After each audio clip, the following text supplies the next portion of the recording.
Welcome to Scorched Earth and a general reading for the sign of Taurus, Sun, Moon or Ascendant for the month of June 2023. I hope you are. I'm using the Earth, Flesh and Bone Stone Tarot for you today. It's been a little while since it's had an outing. Before we begin, if the reading resonates with you and you'd like to go a little bit deeper, there will be an extended that you can access at the end. That is link number 1 in the description box. The second link is to my private community, the Order of the Phoenix, over on Circle. There you can get access to all of the extended content for no extra cost. Plus get to hang out with a truly extraordinary group of people. There's some really amazing conversations going on there at the moment, and we are setting up classes and on a whole range of topics. So if that's something that sounds like it might be of interest to you, you know what to do. Now, much as I love this deck, the only problem with it is it's quite difficult for me to shuffle in the way that I am accustomed to doing. So what we have to do really with this is give it a shuffle, and we'll do it, say, 5 times. And then we'll cut the deck and we'll take the cards from the top of the deck. So, from the top of the cup, rather.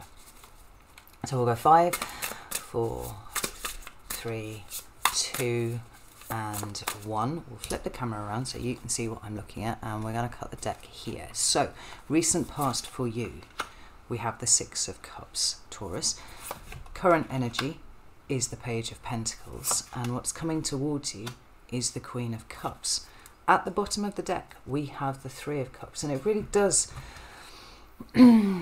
put me in mind of the idea that right now everything seems to be opening up for you. You know, it could be that your relationships, your emotional support networks are somewhat under scrutiny at the moment. That's possible, but I feel like there's such a light touch about the way that you're approaching everything at the moment. What do we have underneath there? Page of Swords. Everything feels very expansive. Everything feels like it's opening up, and you know, likely that is something to do with Jupiter and Taurus for you, right? It's come into your sign, and it's looking to expand everything in the best possible way. And some things get expanded in the, you know, not so good way. It's something that we have to be aware of. But I think increasingly relationships, your emotional support networks, the people that that really do constitute your community are under the spotlight for you this month. But we also have initiation of something new with the Page of Pentacles in the current energy for you at the moment.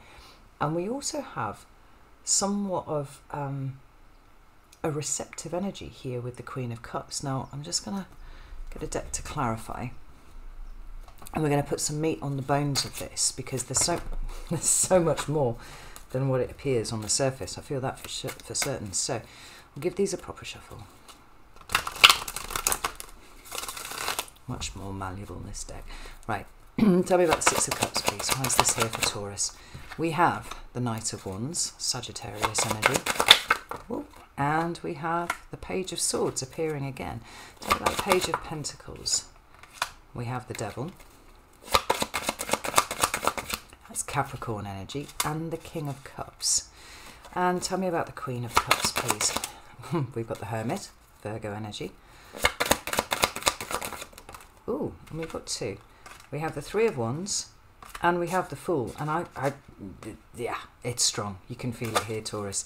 We've got the 3 of Swords at the bottom of the deck, but I don't feel like this is a terrible thing. I certainly don't think that you need to be alarmed about the prospect of a new 3 of Swords coming to, in some way, inveigle its way into your existence. The 3 of Swords seems to have been cropping up in a few readings now, and it's coming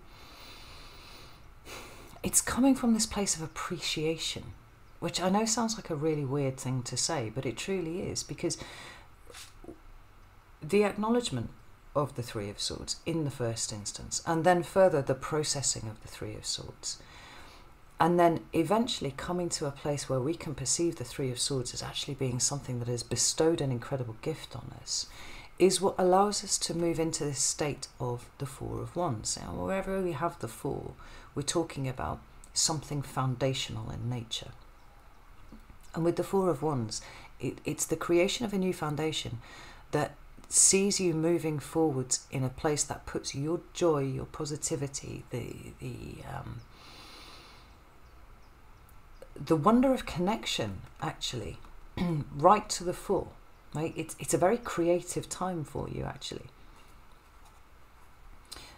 The ones speak about creativity and inspiration and all those sorts of things. But the Four of Wands can sometimes talk about marriage, right? That's one of the interpretations that this card gives us.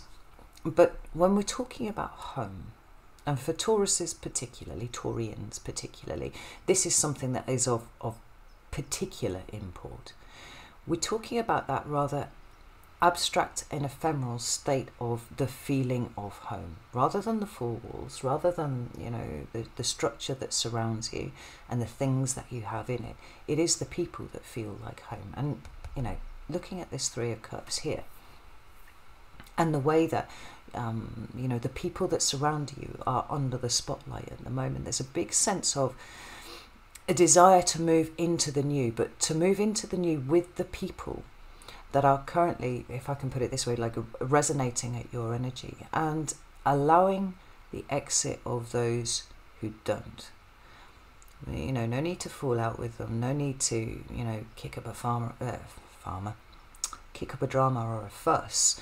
More, it's like an acknowledgement that paths are diverging now, and that's okay. Like wishing everybody well on their journey, but you certainly are moving into a new phase. And being a collective creature as you are, it's really important that the people that are around you at this time are in alignment with that, So, let's just pop that there. It's lovely. And look at what we've got going on here. So we've got the Six of Cups. Now, during May, we had not only, let's start at the beginning, right? We had a solar eclipse in April 20th. We had a lunar eclipse on May 5th. We had Mercury retrograde effectively taking up the entirety of May, because it was actually retrograde for a certain period of time, and then it stationed direct, and then it's been in the post shadow. I think honestly that's up till about the 31st of May or something like that, and it's a few days before that I'm recording this. But effectively the energy of that has taken up the entire month, and so it's not really a surprise that we should find the Six of Cups appearing in your recent past to represent that, because the Six of Cups talks about the past. Now, it can talk about your childhood, it can talk about children generally, it can talk about past life stuff too, but it can also talk about the rather nostalgic view that we take of the past at times. Even the way that this is coloured here, it's very gentle, and there's a look on this man's face. Obviously, this man is older and has been deliberately illustrated as such. But there's something of the rolling around in the nostalgia of a past time, which in some ways I think is... it's almost robbing us of the potential that the future has to give us those things that we so fondly remember of the past, And I think that we have to be mindful that that is somewhat of a trick that the mind plays on us. Time apparently heals all wounds. I'm not sure I necessarily thoroughly subscribe to that interpretation of the healing journey, but that certainly it takes away the edges of it, and over time we tend to recall more of the good things than we can of the bad. And that's where that nostalgic kind of feeling comes in there. Think about, if you've ever had children, right? Being pregnant and then labour, right? As soon as the pain of labour stops, you birthed your baby, it's like your brain's like, whew, and forget about that now. And I feel like it's only really when you start getting into, the later stages of a second or, a subsequent pregnancy that your brain suddenly remembers how fucking dreadful that was.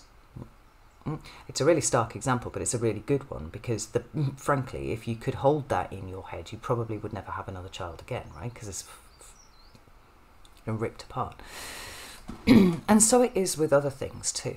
You know, as we move on and as we begin to heal, we kind of take off those sharper edges in the recollection, because things are, things feel gentler, things feel much more comfortable. And there's very little to be gained by remembering how sharp the pain was, except, and I feel like this is really important for you, Taurus, when comparing and contrasting where you are now versus where you have been.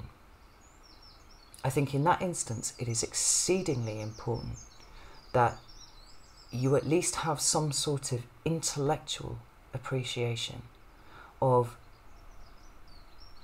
what it is that you have managed to overcome. You know, where you find yourself right now. And this is not for no reason, because we have the Knight of Wands here, right? It's Sagittarian energy. And there are lots of ways that we can kind of pick apart Sagittarian energy and be like, particularly as fixed earth, I would imagine that that's something that would needle you a little bit. Because it's mutable fire, right? It's right at the other end of the spectrum from you, and it's just like, ugh, yeah. But what the Knight of Wands does really, really well is he introduces that flexibility, that fluidity, you know, spontaneity, right? Sense of adventure, all those kind of things. But right at the middle of everything is the Knight of Wands' ability to be entirely fucking present. Now, the other thing that we had in May that I didn't mention is this fixed grand cross. Right? Now, I'm not an astrologer and I don't pretend to be. Do not hold myself out to be in any way.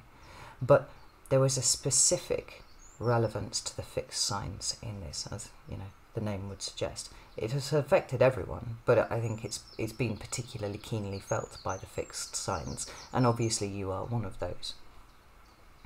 Where we had, I think, if I recall correctly, Mars in Leo facing off against Pluto in Aquarius, and then we had the North Node and the South Node also, right, forming this point of tension in the middle. We also had Jupiter in Taurus, so in your sign, squaring Pluto too. And the consequence of this point of tension is that we find ourselves recollecting, we find ourselves reminiscing, we find ourselves going over things in order to find where it is that we have been stuck, where it is that we have been trapped.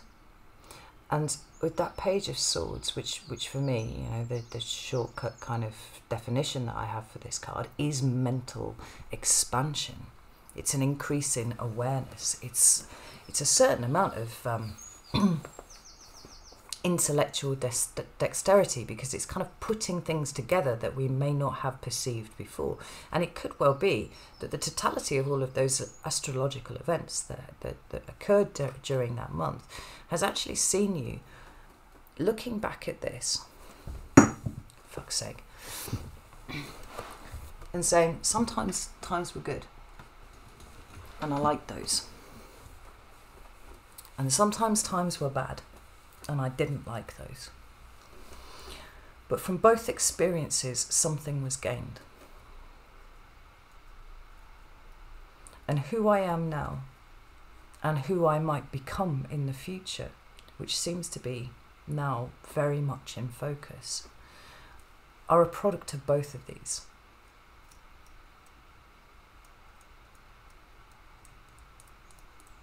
You're the second sign that I've read, and I can't even remember who the first one was, to be honest.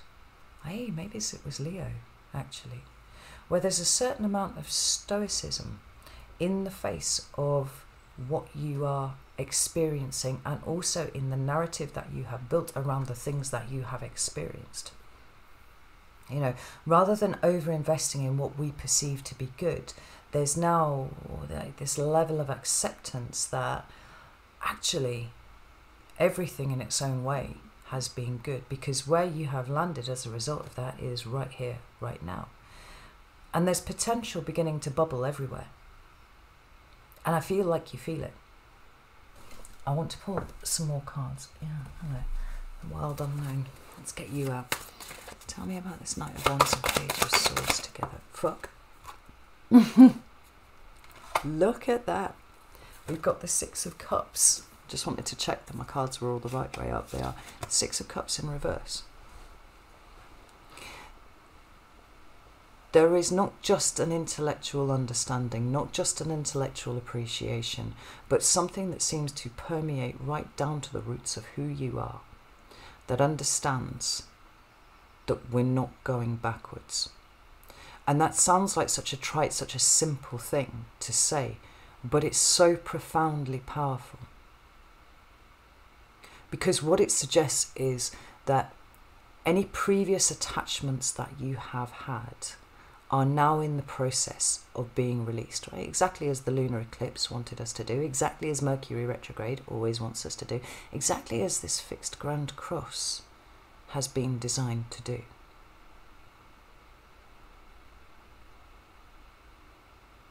And rather than this sense of grieving for things lost, or grieving for things that may be about to be lost, because I do think that that's a thing here. You know, whenever there's a release, that something is going, and you may not necessarily feel delighted about it. However, we accept that it's time for it to go.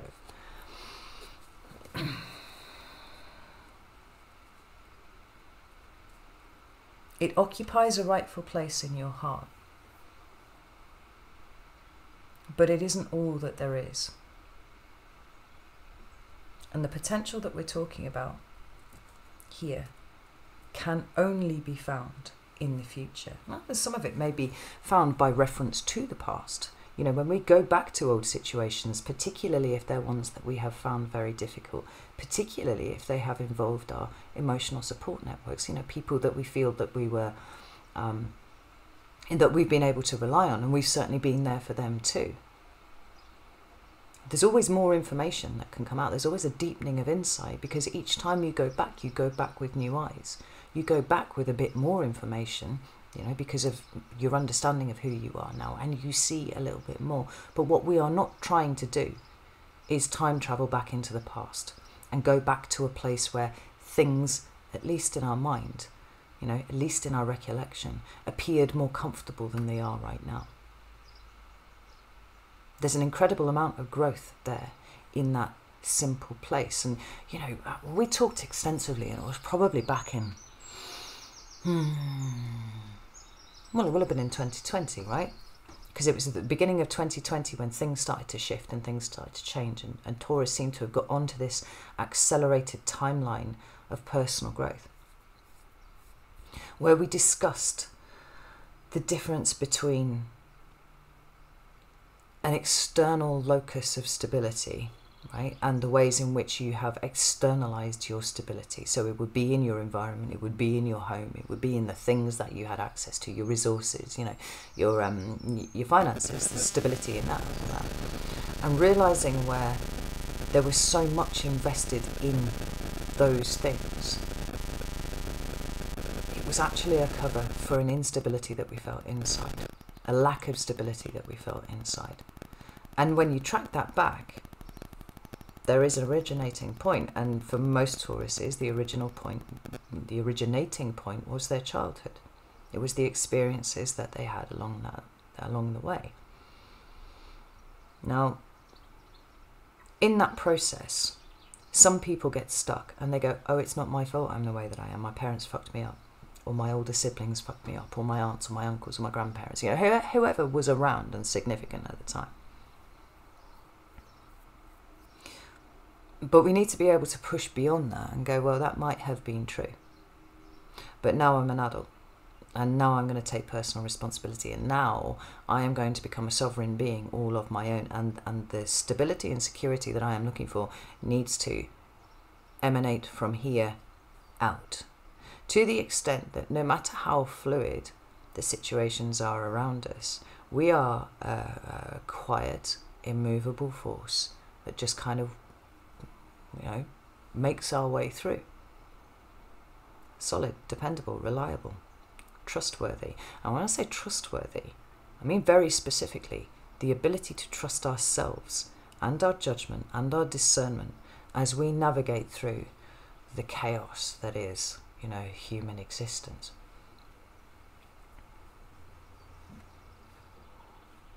You've done that, Taurus. Whether or not you felt like it, you've always been an A-star student when it comes to life. And there are plenty of ways in which you fucked up. I mean, fucking hell. It's true for everyone too. There are things that you would not have seen. There have been things that you've allowed yourself to be drawn into that now, with more information, you would choose not to. But each one of those things has given you something. And there's this extraordinary body of wisdom that has built up in you now, Taurus. And daily, it's being applied to what is in front of you. Not what you think is in front of you, not what reminds you of the past, but what actually is in front of you.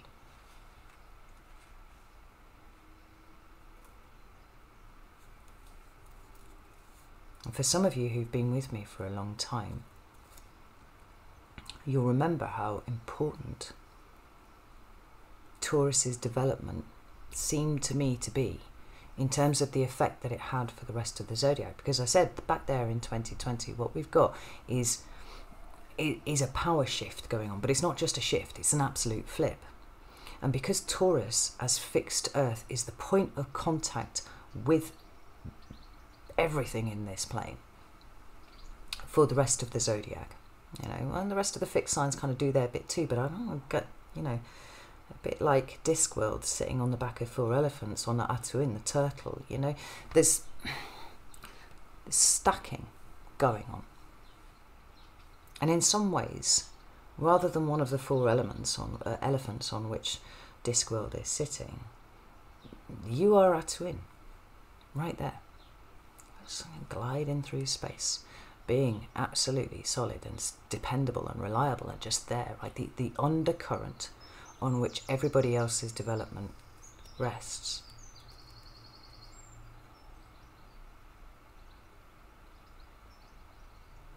And you've done it so well. It might not feel like it, but you really have. And when we come to your current energy, we have the Page of Pentacles.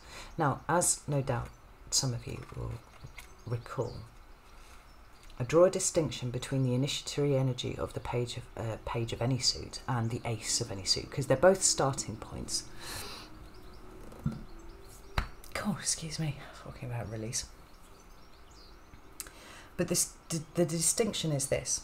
In the aces, what you have is access to pure potential, right? This is something so new to you, you've never experienced it before. And it contains the potentiality of everything that is available in that suit, right? It is literally the seed of the suit. The pages also have an initiatory quality to them. They are the starting point. But they tend to take something that is already within your grasp, something that you already have access to, which you then guide and shape, or allow circumstances to guide and shape into a different direction, into a different form, into a different state of being.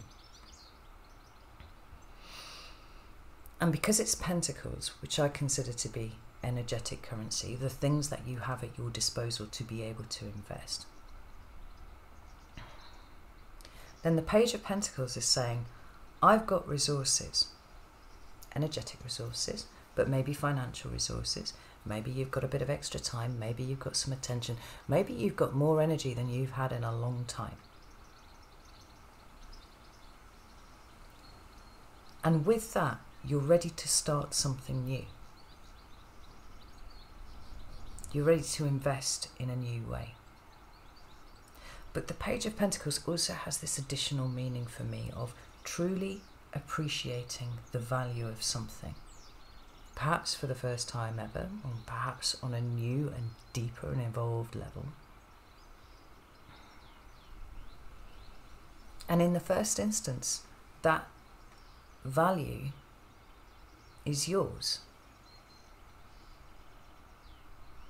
We're seeing the value of you as a being who exists, not in terms of your achievements, not in terms of what you do, or the things that you do for other people, or the way that you can prop up a community single-handedly, and just sticking your shoulder underneath it and being, I am a, you know, this idea that you are a beast of burden, and therefore you are only really of value to anyone if you are shouldering burden, which we've, you know, discovered over the last 3 years is frankly bollocks. I'm sure most of you understand that now.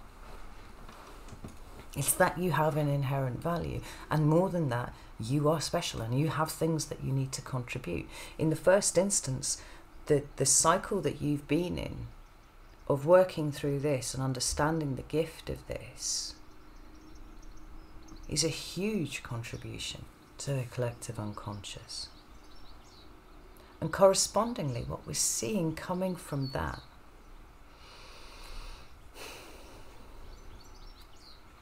is an increased willingness to go kind of toe to toe with the devil and what the devil represents. So the devil represents restriction, like a feeling of being trapped. You know, those I must, I should, I have to, I ought to.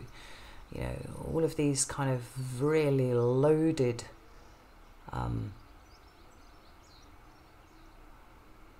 it's the word that I'm looking for.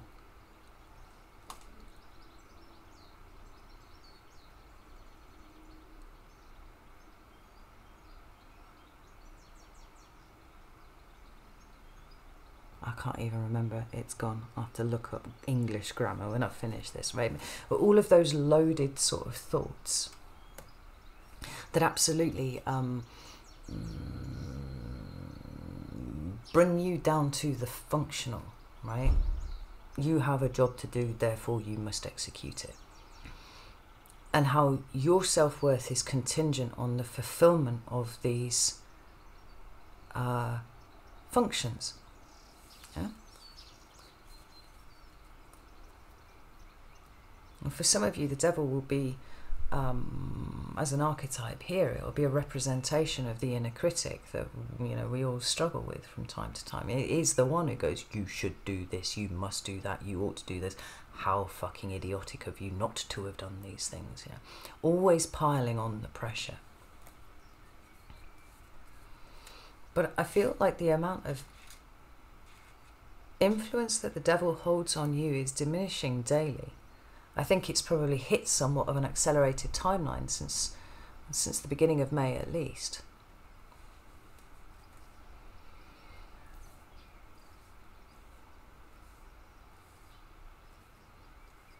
And the amount of emotional evolution that has occurred in you.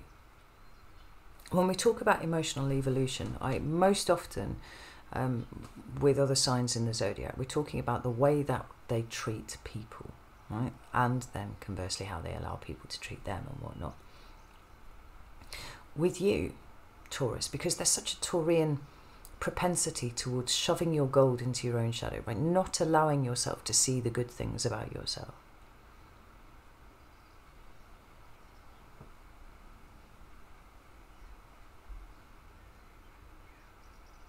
The issue is, it's kind of backing off yourself a little bit. Treating yourself, oh, there we go. It's all about the way that you treat yourself, the way that you actively treat yourself. And becoming this example of what it is to be compassionate to self, kind to self, gentle to self, understanding of self, nurturing of self. You know, all of those things that you do for other people naturally, without even thinking about it, turning that inward and living by your own example. And like I said, the influence of the devil is reducing daily as a result. And I feel like you're starting to see some real world results in that too. Like this. Ace of Cups. Now that Ace of Cups has been very hard won. It hasn't just been popped on a plate and handed to you. You have struggled for it. There's a Ten of Swords at the bottom of the deck. You have truly worked for this. You have navigated through the most difficult energy. You know, that's literally a bull with a sword through its eyes. You've always been doing the best that you could, but I feel like the eyes to see They've been poked out long ago.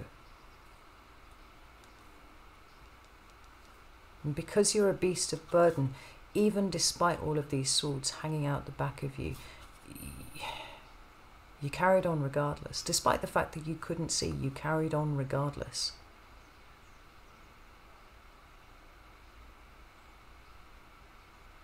And whether you recognize it about yourself or not, your strength has actually been shining like a beacon for the longest time. Now, what's made it difficult to see is perhaps the fact that your strength shining like a beacon has attracted some of the wrong people in. Certainly while you've been getting to grips with how to experience this properly. And it might well have resulted in this. It might well have seen a bit of an uptick in that. But where you are right now, I don't think that you change for the world. Personally, Taurus. It feels too good. And it's not comfortable. That's the interesting thing. It isn't comfortable. There's potentially quite a lot of uncertainty around you at this time. You know, you're trying to get something off the ground with the Page of Pentacles. But there's a much, much bigger story playing out here. And one that it seems to me that you are learning. Look at that. We've got the Knight of Pentacles underneath there, that you are dedicated to, that you are committed to.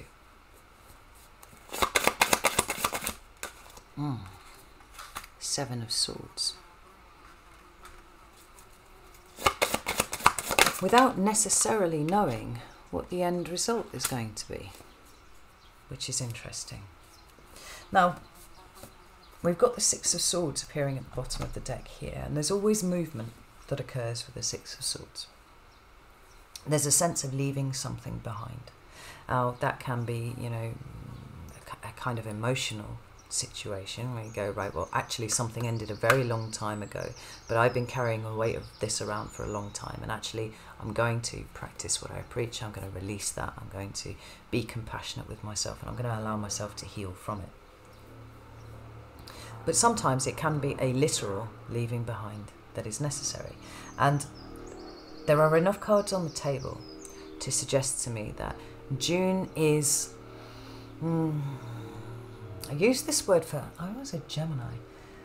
June is a month where we're filtering.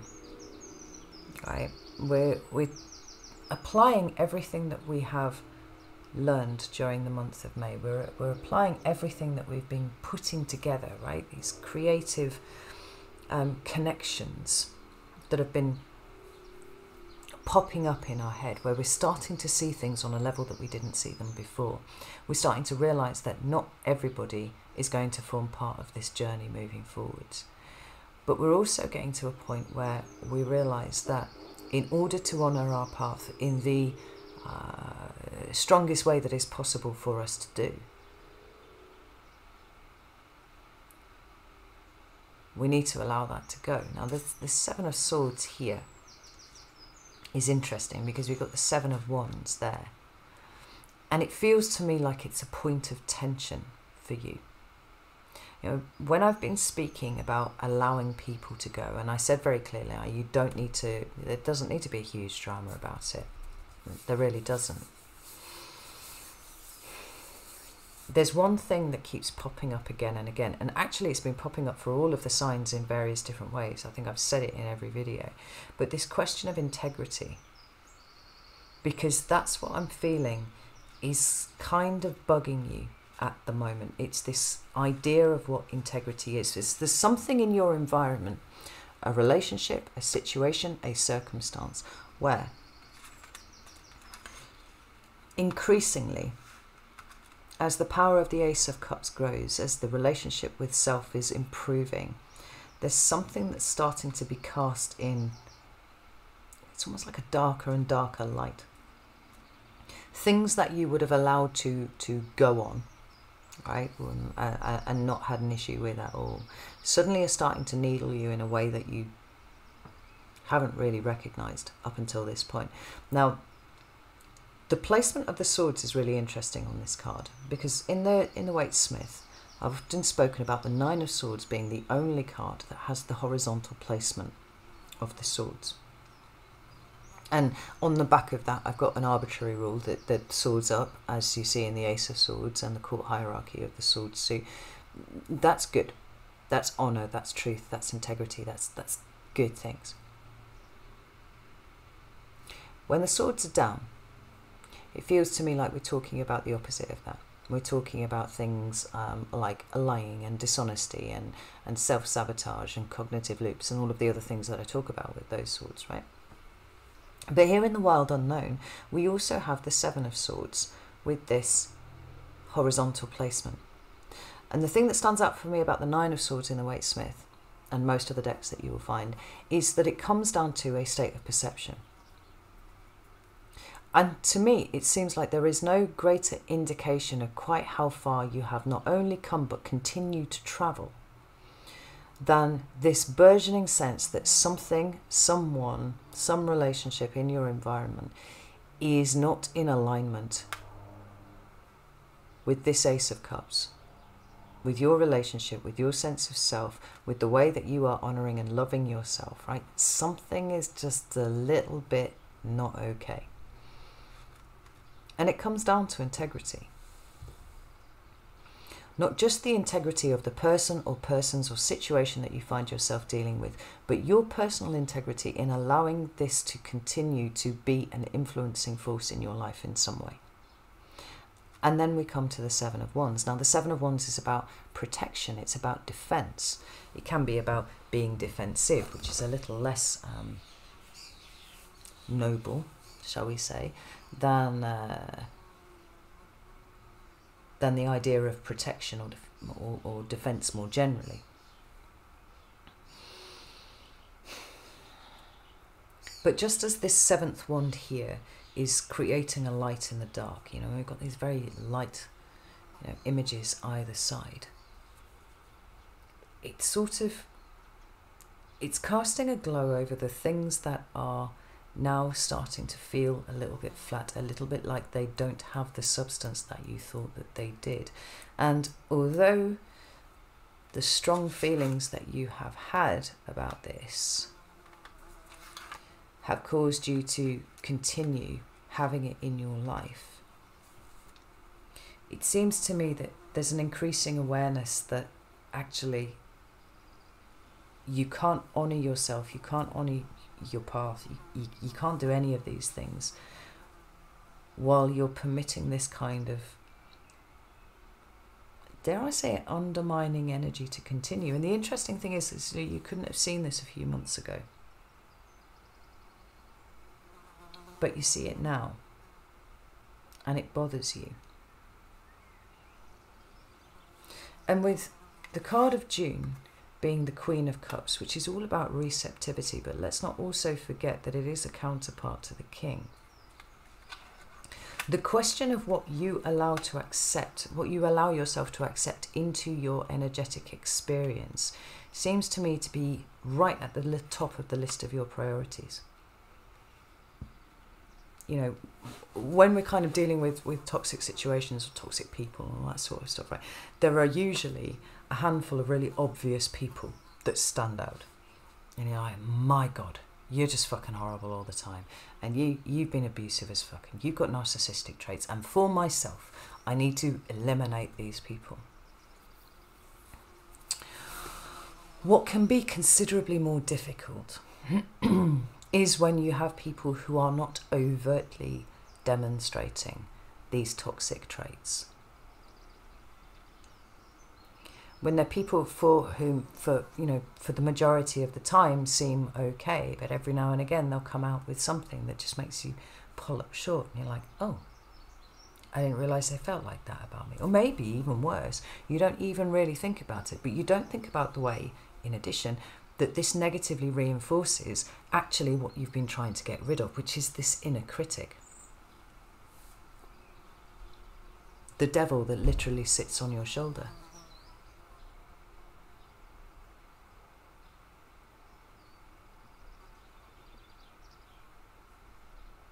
And I think that to some extent, some of you have been really unsettled by this sense of, was that really how they meant it? Is that really the way that they see me? Was that really a necessary thing to say? Do we actually have anything in common? What is the basis of this relationship? Does it have the legs to carry on? Because you're changing and you're growing and you're evolving. And the best case scenario is that you are surrounded by people who too are also changing and evolving and growing, and you manage to do it in alignment with each other, right? Being supportive of each other, interdependent in the best possible way. But I feel like there's a creeping realization that there's actually an aspect of codependency here, and it's showing up in the way that somebody is behaving in your environment.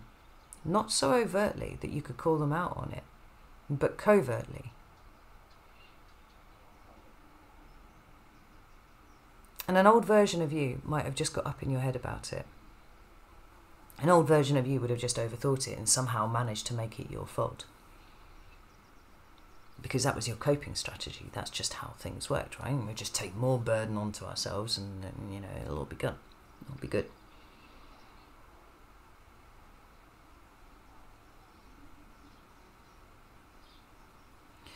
But what we're getting into here is really, really fine work, Taurus. It's not about shoulder barging all the crap things out of your life anymore. It's about really sitting with what gives you a sense of peace. Sitting with the feeling of that which brings value to you, and really paying attention to where the energies are off, right? Where there's something that's just not quite right. Because I think about it as the difference between, say, PTSD and then CPTSD, right? PTSD can be caused by one event, right? Big, shocking, loud, you know, think about terrorist attacks and stuff like that. I mean, but also, you know, being out on duty and, you know, in the military and seeing something dreadful happen to, you know, one of your co-soldiers. I don't know what you would say there, right? Or one of your cohort, right? A really obvious way that PTSD can happen there. Very overt. Nobody could really question it. With CPTSD, the situation is much more nuanced and it's much more complex, hence complex PTSD, where it is a succession of small things that occur over a period of time.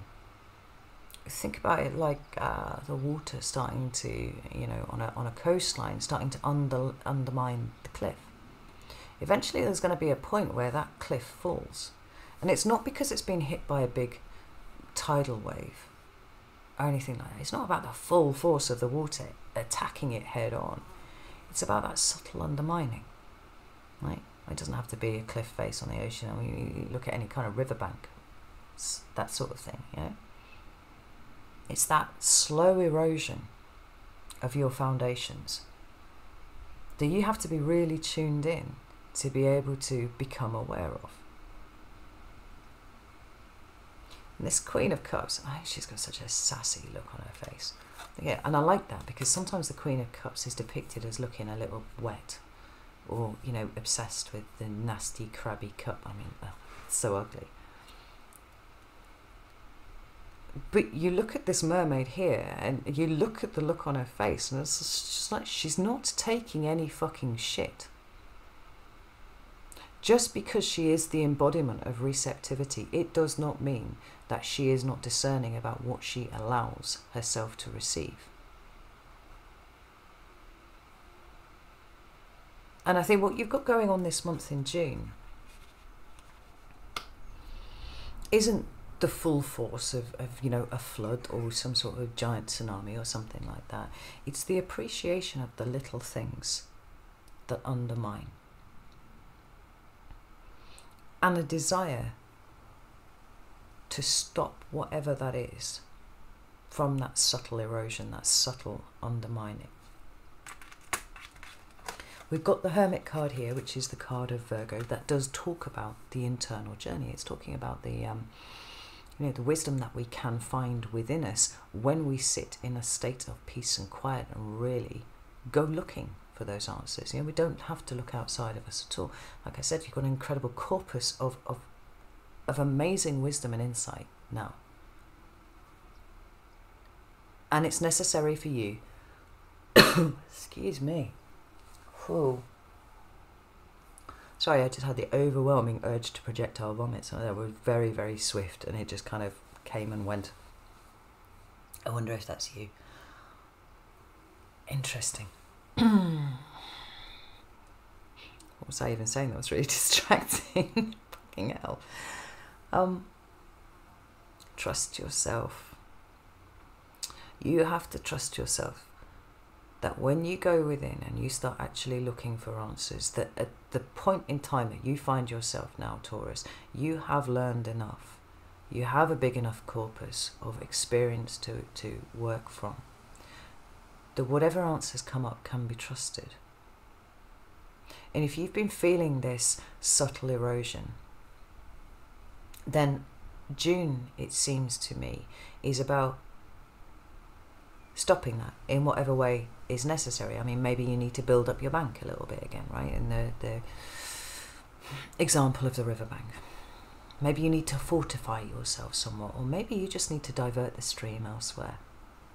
For the preservation of what is, right? And no doubt there will be huge trees that are rooted to the side of this riverbank, you know, maybe there are animals that are living around it and whatnot. The question of the extent to which some sort of action is necessary, and some sort of action is necessary, because we see it here with the Three of Wands and the Fool, is a question that only really you can answer. The question of how much undermining you're prepared to accept is something that only you are able to answer. But there's something incongruent about this energy as it surrounds you in light of these cards that exist here. And so maybe in the past, being undermined is something that you've been used to. It's just a consistent thing. I mean, obviously, you know. And why wouldn't you be? Because you're always doing things wrong and you always fuck things up and you're never quite as thoughtful as you'd like to be. Blah, blah, blah, right? The inner critic. Right there. But there's something so pure and so balanced, so emotionally stable now about you, right? And a desire absolutely in no way to repeat the lessons of the past. That now something needs to be done. There is a liberation that needs to occur, the Fool, so that you can fully embrace everything that Jupiter in Taurus is designed to help everybody achieve. If you have a situation where you are passively absorbing the undermining energy of somebody else, well, that right there is something that's keeping you fixed.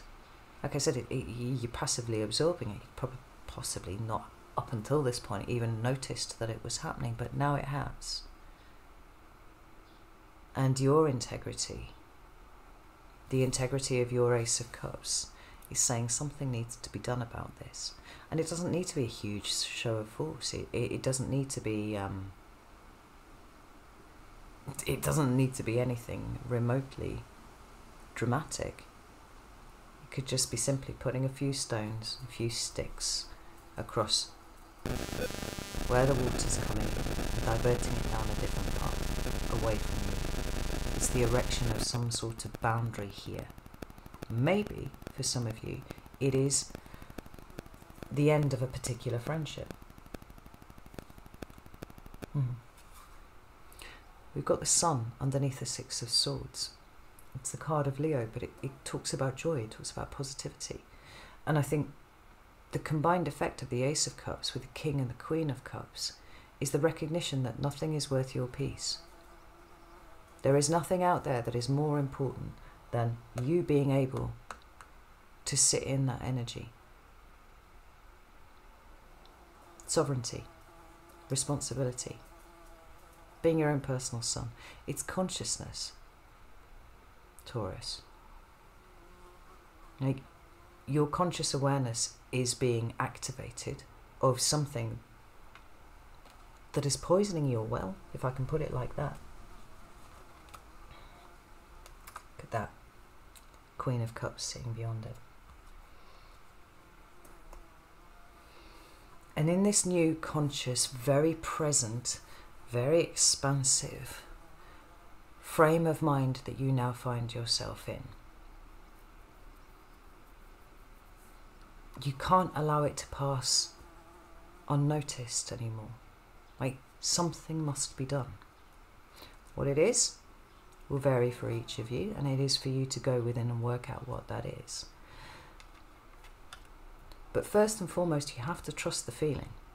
As subtle as it may be, you have to trust the feeling. And I think if you trust the feeling and then you explore it a little bit more, you're going to see much more evidence for that little spark of intuition, or that little noticing that's going on there, until it expands to the point where you can truly consciously perceive it. And then you can draw a line in the sand. But you're trying to free yourself. And that means freeing yourself of the overt problems, let's put it that way, and the covert ones too. All the while deepening your relationship with yourself, deepening the amount of honour that you demonstrate in your dealings with yourself. It's being your own best friend. This is really interesting, Taurus.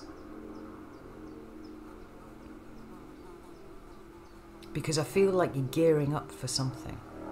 And maybe you're gearing up for some big changes, but it seems to me like energetically, it's important for you to feel like your space is as pure as possible, and it's not. And it's becoming increasingly a problem. So in order to honour, as I said, the need for purity within your space, this situation needs to be dealt with. And then you can fully turn your eye towards what it is that you're wanting to create, without the fear that whatever you're building on at some point is going to collapse because it's been undermined for so long. I'm going to go over to Vimeo now, so if you would like to join me for the extended, you're very welcome to do so. You can either follow the Vimeo link, or you can come over to Circle and join us over there. This fly is making me feel terribly un-Buddhist right now. I'm sorry if it's been annoying. But if neither of those are particularly something that you're interested in doing, that's fine. I would just allow your conscious awareness to expand, to take in everything this month. And that's actually a message that's been coming through for all of the signs. It's like everything needs to be conscious this month. And I think it's because there's so much change coming off the back of what happened in May, that in order to put our best foot forward, we need to make sure that our operating environment, internally and externally, is clean as possible, is as clean as possible. So pay attention, you know? Pay attention to you, pay attention to everybody else, pay attention to any little voices. Pigeons trying to mate in trees, and they're so fucking noisy, I can't even tell you. Anyway, know that I love you all very, very much. Fine work, Taurus, in both senses. Take care, and I'll see you soon.